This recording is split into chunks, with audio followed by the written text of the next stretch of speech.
In the early 17th century, the slave trade brought many Africans to America, forcing them under the umbrella of slavery.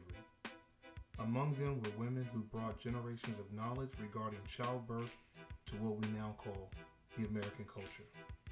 Africans who were enslaved contributed to midwifery in the early years. After the emancipation, African American women entered the midwifery profession out of tradition and a spiritual calling.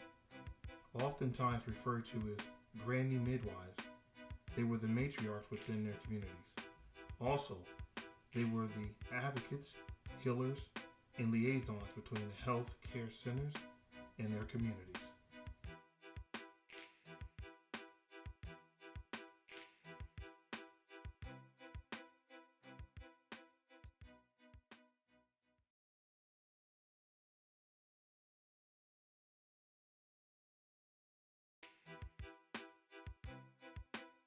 Elizabeth Freeman was mostly known for being the first enslaved African American to file to win a freedom suit against Massachusetts.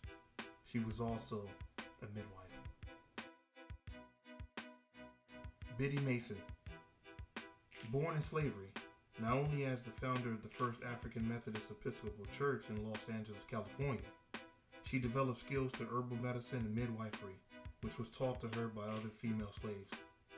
These skills were passed down from African, Caribbean, and Native American traditions. In her lifetime as a nurse, she delivered hundreds of babies.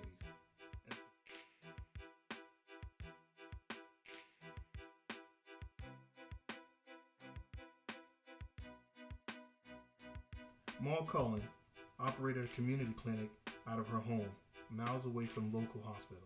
It is estimated she delivered between 600 and 800 babies in her 62 years of practice.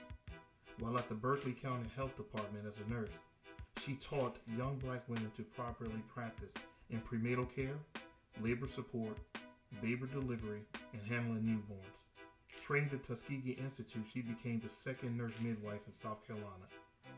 In 1951, she was published in the Life magazine of all of her works.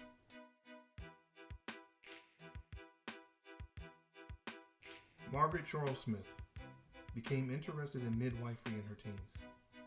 In her 35-year career, she delivered 3,000 babies to mothers who were often malnutrition and in poor health, almost losing none at that time period. Infant mortality among African American women ranged from 74 to around 22 per thousand babies born. She co-wrote a book about her life, Listen to Me Good, the life story of an Alabama midwife. She was later inducted into the Alabama Women's Hall of Fame in 2010.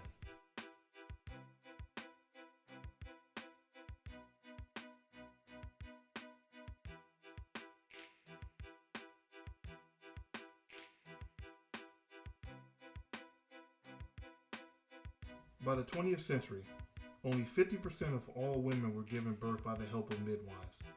Today's African American certified nurses midwives continue their legacy by serving low-income families, bringing quality care to women and newborns whose needs is greatest.